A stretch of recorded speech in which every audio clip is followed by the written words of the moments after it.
So hello everyone, welcome to matrix science academy. आजच्या session मध्ये आपण डिस्कस करतोय DPP4 solution of the topic KTG and radiation, which is based on degrees of freedom आणि law of equipartition of energy. So ही 20 क्वेश्चनची sheet मी या व्हिडिओच्या डिस्क्रिप्शन मध्ये देतोय.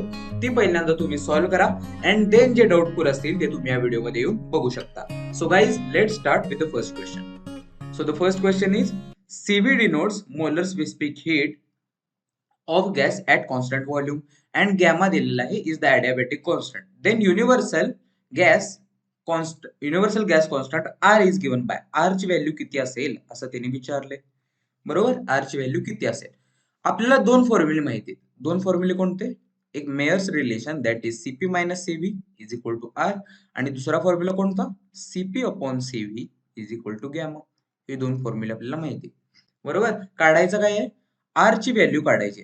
आर ची व्हॅल्यू काढायची. पण जर तुम्ही ऑप्शन बघितले तर आर ची व्हॅल्यू कोणाच्या टर्म्स मध्ये काढायचे? सीव्ही आणि गॅमाच्या टर्म्स मध्ये काढायचे. सीव्ही आणि गॅमाच्या टर्म्स मध्ये आर ची व्हॅल्यू काढायची. बरोबर. सो मला इथं CP minus CV is equal to R दिसतोय. सो इथं आर आहे, सीव्ही आहे, पण ऑप्शन मध्ये जर तुम्ही बघितलं तर सीपी अब्सेंट आहे. सीपी दिसत नाहीये कुठं. सो इथून मला सीपी घालवावं लागेल. सो इथून हा सीपी कसा घालवणार? तर इथून मी ह्या सीपी ला काय लिहू शकतो? Gamma CV. बरोबर. सो सीपीच्या जागी आपण गॅमा सीव्ही सबस्टिट्यूट करूया. Gamma CV minus CV is equal to R. बरोबर. सीव्ही आला common. Gamma minus 1 is equal to R. So R ची व्हॅल्यू काय मिळाली? सीव्ही आणि गॅमाच्या टर्म्स मध्ये CV gamma minus 1. Option number A is the correct choice. Molecules of gas has 6 degrees of freedom. Degrees of freedom दिलेले आहेत 6. ठीक आहे. Then molar specific heat of gas at constant volume म्हणजे काय? CV विचारलाय किती असेल. बरोबर. दोनच फॉर्म्युले लक्षात ठेवायचे. कोणते? CP minus CV is equal to R, CP by CV is equal to gamma. हे दोन फॉर्म्युले तुमच्या लक्षात असतील तर तुम्ही कोणताही क्वेश्चन डिग्रीज ऑफ फ्रीडमचा सॉल्व्ह करू शकता. बरोबर. आपल्याला काय दिलंय? 6 दिले. 6 काय आहे? डिग्रीज ऑफ फ्रीडम दिले. म्हणजे ह्या डिग्रीज ऑफ फ्रीडम वरनं आपण काय फाइंड करू शकतो? तर गॅमाची व्हॅल्यू फाइंड करू शकतो. कशी फाइंड करतो आपण? गॅमा एफ च्या टर्म्स मध्ये कसा फाइंड करतो आपण? तर एफ प्लस 2 अपॉन 2 हा शॉर्टकट तुम्हाला माहित असेल. एफ ची व्हॅल्यू किती आहे? 6. 6 प्लस 2 इज 8 अपॉन 2 नाही, upon F. F plus 2 upon F. 6 upon 8 upon 6. बरोबर. एफ ची व्हॅल्यू आहे 6. सो हा काय येणार आहे? 4/3. बरोबर. सो सीपी गॅमा किती मिळाला आपल्याला? 4/3. काढायचा काय आहे आपल्याला? सीव्ही काढायचा. सो इथून मला सीव्ही दिसतोय. इथं मला सीव्ही दिसतोय. पण जर इथून आपल्याला काय काय घालावं लागणार आहे? तर आर. ऑप्शन मध्ये जर तुम्ही बघितलं तर सीव्ही ची व्हॅल्यू आर च्या टर्म्स मध्ये दिली. सो इथून मला सीपी घालवावं लागेल. सो सीपी ची व्हॅल्यू इथून काय येईल? सीपी ची व्हॅल्यू 4/3 इंटू सीव्ही. बरोबर. So 4/3 CV minus CV is equal to R. CV घेतला common. 4/3 minus 1 is equal to R. CV काय येणार? क्रॉस मल्टिप्लाय करा. 4 minus 3 is 1 upon 3 is R. CV येणार 3 R. Option number D is the correct choice. बरोबर. Next question. Degrees of freedom of triatomic gas. ट्रायटॉमिक गॅस आहे. Triatomic. तर degree of freedom कोणाकोणामुळे असतात? तर मोनोएटॉमिक, डायटॉमिक आणि ट्रायटॉमिक हे या तीन साठी डिग्रीज ऑफ फ्रीडम आपण फाइंड करतो. सो त्या कोणाकोणामुळे असतात? तर त्या असतात, सॉरी एकदा मी इरेज करतो, त्या असतात translational degrees of freedom, rotational आणि व्हायब्रेशन. बरोबर. व्हायब्रेशन. तर ट्रायटॉमिक साठी म्हणजे 3 ऍटम असलेल्या पार्टिकल साठी ट्रान्सलेशनल डिग्रीज ऑफ फ्रीडम किती असतात? 3. बरोबर. तो एक्स, वाय, झेड 3 ऍक्सिसच्या अलोंग मूव्ह होऊ शकतो. त्याच्यासाठी रोटेशनल डिग्रीज ऑफ फ्रीडम किती असतात? त्या पण 3 असतात. कारण का तो 3 ऍक्सिसच्या अबाउट रोटेट होऊ शकतो. आणि त्याच्यासाठी व्हायब्रेशनल किती असतात? त्या आपण 0 कन्सिडर करतो, कारण इथं आपल्याला नंबर ऑफ मोड्स दिलेले नाहीये. जर इथं आपल्याला त्यांनी नंबर ऑफ मोड्स म्हणजे एम दिलं तर त्याचा डिग्री ऑफ फ्रीडम आपण 2f कन्सिडर करतो. एम दिलं तर 2m कन्सिडर करतो, डबल करून टाकतो. सो इथं आपल्याला एम दिलेला नाहीये, म्हणजे नंबर ऑफ मोड्स दिलेले नाहीयेत. सो आपण vibrational degrees of freedom 0 consider करतो. सो डिग्रीज ऑफ फ्रीडम किती येणार? डिग्रीज ऑफ फ्रीडम ट्रायटॉमिक साठी 3 + 3 is 6. Option number C is the correct choice. In monoatomic gas total degrees of freedom are due to. Monoatomic साठी कोणाकोणामुळे असतात? Monoatomic म्हणजे single particle असतो, एक सिंगल स्पिअर जर आपण कन्सिडर केला तर तो मोनोएटॉमिक असतो. सो मोनोएटॉमिक साठी आता सारखंच ट्रान्सलेशन किती असणार रे? तर 3 ऍक्सिसच्या अबाउट तो मूव्ह होऊ शकतो. रोटेशनल किती असणार? सिंगल पार्टिकल आहे, सो तो रोटेट होणार आहे का? 0 असणार आहे, कारण का? त्याचा मुवमेंट ऑफ इनर्शिया 0 बनणार आहे, सो रोटेशन 0 येणार आहे आणि व्हायब्रेशनल पण 0 येणार. सो मोनोएटॉमिक साठी डिग्रीज ऑफ फ्रीडम कोणामुळे असतात? Translational, that is translational. Option number A is the correct choice. For an ideal gas CV बाय CP किती असेल असं त्यांनी विचारलंय. बरोबर, आपल्याला माहिती आहे CP बाय CV असतो गॅमा. बरोबर, आणि गॅमा डिग्रीज ऑफ फ्रीडमच्या टर्म्स मध्ये कसा असतो? तर F+2/F. आताच आपण शॉर्टकट बघितला होता. सो आयडियल गॅससाठी फक्त आयडियल गॅससाठी डिग्रीज ऑफ फ्रीडम किती असतात? डिग्रीज ऑफ फ्रीडम म्हणजेच F किती असतात? तर डिग्रीज ऑफ फ्रीडम असतात 5. सॉरी, डिग्रीज ऑफ फ्रीडम असतात 3. बरोबर, सो गॅमा किती बनतो? 3 आणि वर येणार 5, 3 + 2. सो गॅमा ह्याच्यासाठी किती बनला? 5/3, म्हणजे CP बाय CV आला 5/3. सो CV बाय CP किती येणार? 3/5, म्हणजे हे किती येणार? 0.6. सो हे काय आलं? CV बाय CP हे 1 पेक्षा लहान आले. Option number B is the correct choice. Hydrogen gas H2 gas साठी काय असेल? CP, CV कोणतं ऑप्शन करेक्ट आहे असं त्यांनी विचारले. आपल्याला दोनच फॉर्म्युले लक्षात ठेवायचे आहेत. CP - CV is equal to R. CP by CV is equal to gamma.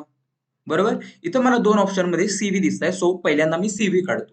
So इथं मला CV आणि R दिसतोय, ऑप्शन मध्ये CV आणि R दिसत आहे, पण CP दिसत नाहीये. सो इथून मी CP ला घालवतो. CP ला कसं घालवणार? तर इथून मी CP ला काय लिहू शकतो? Gamma CV. सो ही व्हॅल्यू आपण इथं टाकूया. काय येणार? Gamma CV minus CV is equal to R. CV common काढला, gamma -1 is equal to R. बरोबर, CV R अपॉन गॅमा -1 आले. R अपॉन गॅमा -1 आले. पण हायड्रोजन गॅस काय आहे रे? डायटॉमिक गॅस आहे. सो त्याच्यासाठी डिग्रीज ऑफ फ्रीडम काय असणार? त्याच्यासाठी डिग्रीज ऑफ फ्रीडम असणार. डायटॉमिक साठी किती असतात? 5 असतात. सो गॅमा काय येणार त्याच्यासाठी? F+2/F म्हणजे 7/5. बरोबर, so R upon is equal to R upon gamma किती आहे? 7/5 -1 म्हणजेच R अपॉन 7 - 5 is 2/5 म्हणजेच 5/2 R. Option number C is the correct choice. Simple. गॅमाची व्हॅल्यू दिलेली आहे 1.4. Then atomicity CP and CV of the gas are respectively. Atomicity म्हणजे काय? कोणता गॅस आहे, आणि CP आणि CV काय आहेत असं त्यांनी विचारले. दोनच फॉर्म्युले लक्षात ठेवायचे. CP - CV is equal to R. CP by CV is equal to gamma. गॅमाची व्हॅल्यू आपल्याला मिळालेली आहे. किती दिली आहे त्यांनी? 1.4. म्हणजेच किती? 14/10. 14/10 म्हणजे किती? तर 14/10 म्हणजे 2 7 अपॉन 2 5. बरोबर, पण या गॅमाला आपण डिग्रीज ऑफ फ्रीडमच्या टर्म्स मध्ये कसं लिहित होतो? F+2/F. बरोबर, सो ह्या इक्वेशनला जर तुम्ही इक्वेट केलं तर तुम्हाला F ची व्हॅल्यू काय मिळेल? 5 मिळेल. खाली काय आहे? F ची व्हॅल्यू असणार 5 आणि वर 5 + 2 इज 7. बरोबर, सो F काय मिळाला? 5 मिळाला. डिग्रीज ऑफ फ्रीडम 5 कोणाचे असतात? तर डिग्रीज ऑफ फ्रीडम 5 असतात डायटॉमिक गॅसचे. आपण आत्ताच बघितलं होतं डायटॉमिक गॅसचे. सो डायटॉमिक वाला एकच दिसतोय. ऑप्शन नंबर सी करेक्ट येणार आहे. तरी पण आपण CP काढून बघूया. कसा काढणार CP? तर इथून आपल्याला काय दिलंय? CP by CV is equal to 7/5 दिले. बरोबर, सो इथून मी CV ला काय लिहू शकतो? तर 5/7 इंटू CP. सो ही व्हॅल्यू आपण इथं सबस्टिट्यूट करूया. CV ला काय लिहू शकतो? 5/7 CP is equal to R. So cross multiply केलं तर 2/7 CP is equal to R. So CP ची व्हॅल्यू काय मिळाली? 7/2 R. Option number C is the correct choice. त्याचप्रमाणे तुम्ही CV पण काढून बघा, तुम्हाला 5/2 R मिळून जाईल. Next question.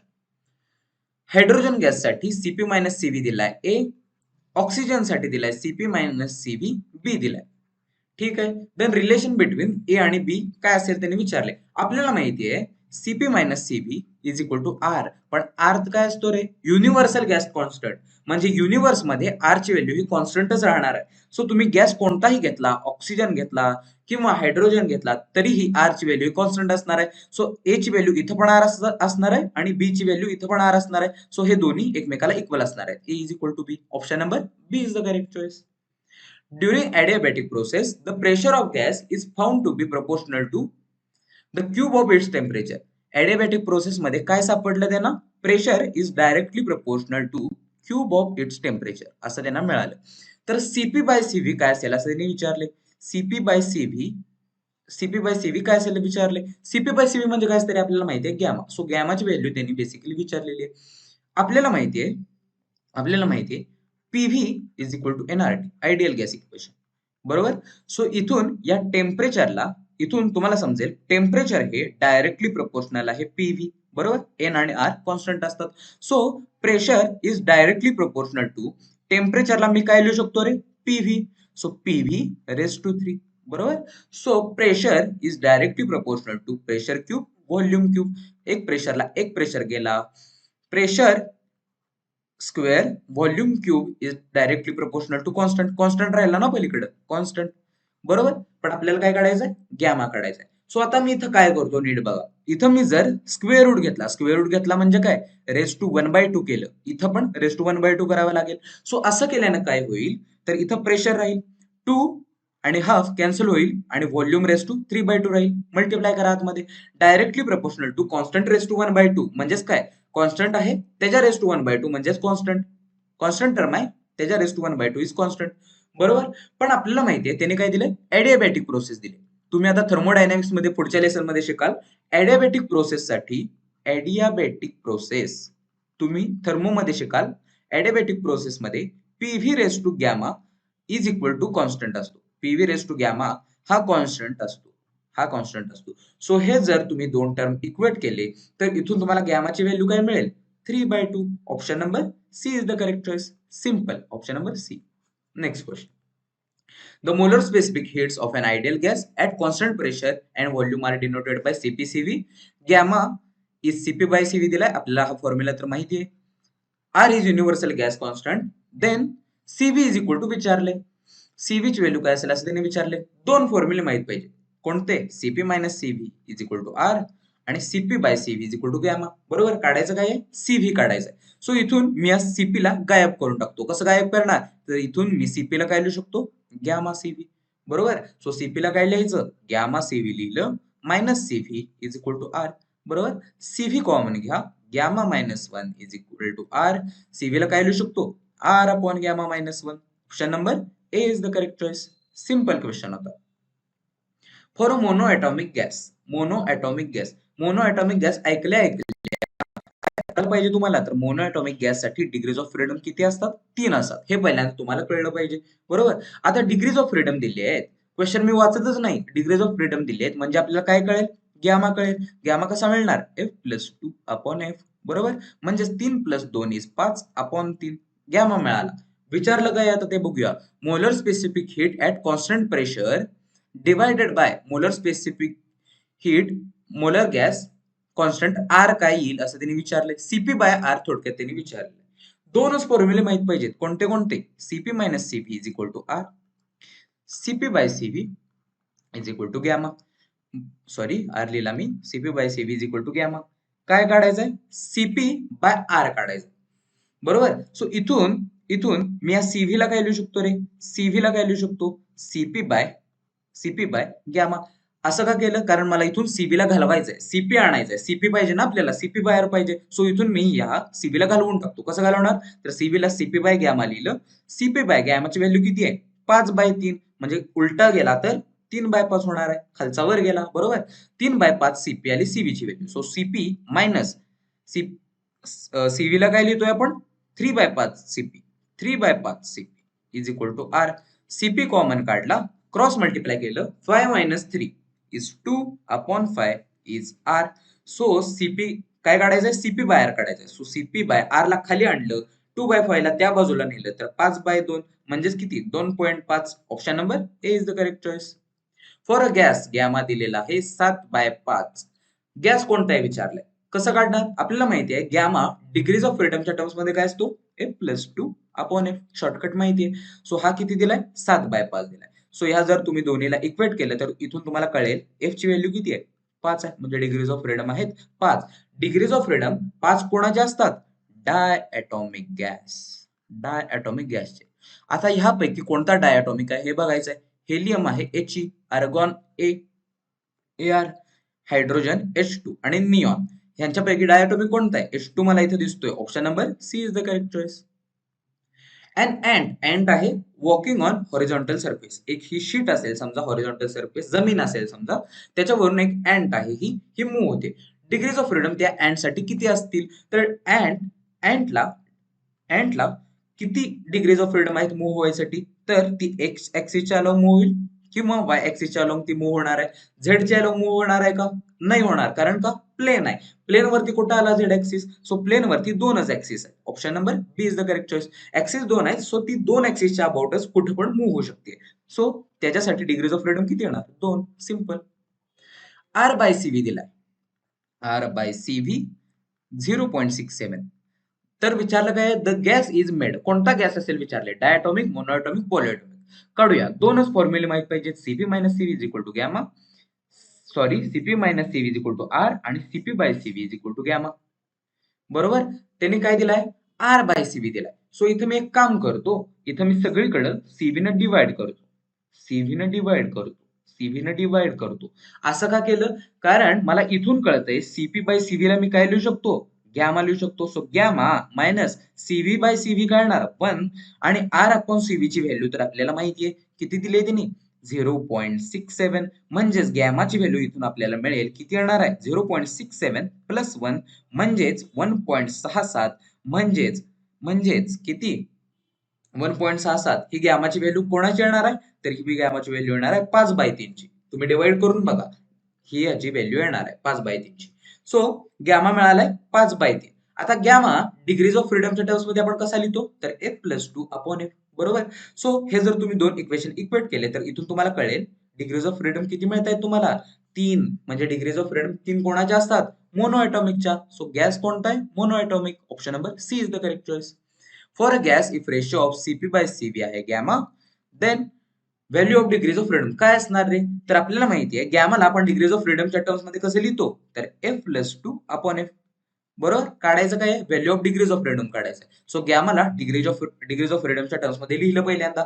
So gamma is equal to इथं जर मी सेपरेट डिवाइड केलं तर F ला F न डिवाइड केलं तर बनेल 1 आणि 2 ला F न डिवाइड केलं तर 2/F. बरोबर? सो F काय बनणार आहे इथून? तर मी पहिल्यांदा 1 ला त्या बाजूला नेतो तर gamma minus 1 is equal to 2/F. So इथून F काय मिळेल? F is equal to 2 upon gamma minus 1. Option number B is the correct choice. For a gas mixture consist of 3 moles आहेत. नंबर ऑफ मोल्स आहेत 3. कोणाचे? हायड्रोजनचे. 6 moles कोणाचे? हेलियमचे. At temperature आहे T. Neglecting all vibrational modes जर आपण neglect केले, टोटल इंटरनल एनर्जी म्हणजे डेल्टा यू आपण त्याला म्हणूया, काय असणार असं त्यांनी विचारले. तर तुम्ही आता शिकला असाल law of equipartition of energy चा फॉर्म्युला काय असतो? त्याला मी डेल्टा यू म्हणतो. एनर्जीचा फॉर्म्युला काय असतो? तर energy is equally distributed among the all degrees of freedom. म्हणजेच F/2 KBT हा असतो law of equipartition of energy. म्हणजे एनर्जी ही इक्वली डिस्ट्रीब्युट होते प्रत्येक डिग्रीज ऑफ फ्रीडमला. बरोबर? सो इथं त्याने काय दिले? इथं जर तुम्ही ऑप्शन बघितला तर केबी तुम्हाला कुठे दिसतोय का? आर आणि टीच्या टर्म्स मध्ये उत्तर दिसत आहेत. सो इथं मी आर आणि टी कसं आणू? F/2 केबी म्हणजे काय असतो? R upon N. R upon N into T. बरोबर? सो जर आपण नंबर ऑफ मोल्स 1 कन्सिडर केले, नंबर ऑफ मोल्स आपण 1 कन्सिडर केले तर इथं ह्या फॉर्म्युल्याला आपण एन मल्टिप्लाय करतो. एन आपण मल्टिप्लाय करतो. सो डेल्टा यू काय बनतो इथं मग? F/2 आर टी आणि एन जर आपण मल्टिप्लाय केले तर हा एन कॅन्सल होईल. सो F/2 आर टी हा फॉर्म्युला बनतो एका मोलसाठी. पण आपल्याला क्वेश्चन मध्ये 3 आणि 6 मोल दिलेत, वेगळे वेगळे मोल्स दिलेत. सो एन मोल साठी डेल्टा यू चा फॉर्म्युला काय बनणार आहे? तर N F/2 into R T. बरोबर?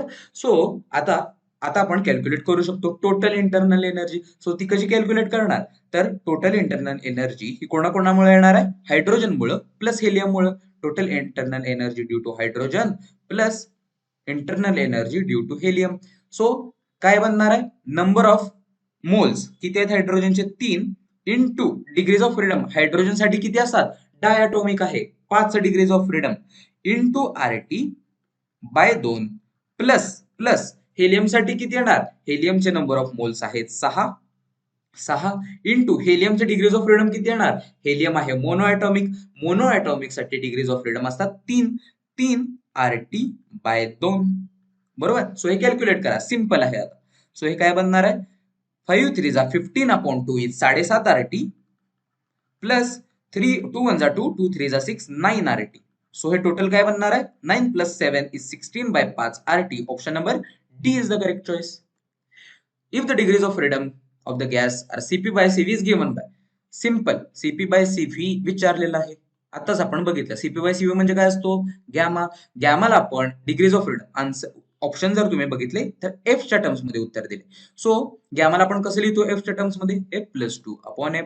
सो सेपरेट जर तुम्ही डिवाइड केलं तर 1+2/f. बरोबर. Option number A is the correct choice. Simple question होता एकदमच. For diatomic gas, diatomic gas आहे म्हणजे काय डिग्रीज ऑफ फ्रीडम गॅमा नाही, डिग्रीज ऑफ फ्रीडम किती असतात डायटॉमिक साठी 5. हे पहिल्यांदा तुम्हाला कळलं पाहिजे. विचारलं काय, total kinetic energy per gram of molecule म्हणजे नंबर ऑफ मोल्स आहेत 1, त्याच्यासाठी किती असणार, तर आपण आताच बघितलं होतं किती असते, टोटल इंटरनल एनर्जी किती असते, delta U is f/2 into RT. एका मोल साठी. जर n नंबर ऑफ मोल्स दिले असतील तर n न मल्टिप्लाय करायचं. सिंपल आहे. सिम्पली मी इथं एकच फॉर्म्युला तुम्ही लक्षात ठेवा, NF/2 RT. एकच फॉर्म्युला तुम्ही लक्षात ठेवा, total internal energy of the molecule is n, that is number of moles degrees of freedom RT/2. हा सिंपल एकच फॉर्म्युला तुम्ही लक्षात ठेवा. n ची व्हॅल्यू किती आहे, इथं 1 आहे, डिग्रीज ऑफ फ्रीडम आहेत 5 इंटू RT/2 म्हणजे 5/2 RT. Option number C is the correct choice. बरोबर. Next question. पॉलीएटॉमिक गॅस आहे, n डिग्रीज ऑफ फ्रीडम दिलेली आहे. Has mean energy per molecule is given by, आताच आपण फॉर्म्युला बघितला काय असते पॉलीएटॉमिक साठी काय असणार, इंटरनल एनर्जीचा फॉर्म्युला आताच आपण बघितला होता, NF/2 इंटू RT. बरोबर. पण इथं केबीटी वाला फॉर्म्युला दिलाय. सो काय लिहू शकतो, NF/2 इंटू केबीटी. बरोबर. सो पॉलीएटॉमिक आहे, सो त्याच्यासाठी f degrees of freedom, n degrees of freedom दिले त्यांनी. सो f ला मी n लिहितो आणि नंबर ऑफ मोल्स त्यांनी 1 कन्सिडर केले. बरोबर. जर तुम्ही ऑप्शन बघितला तर.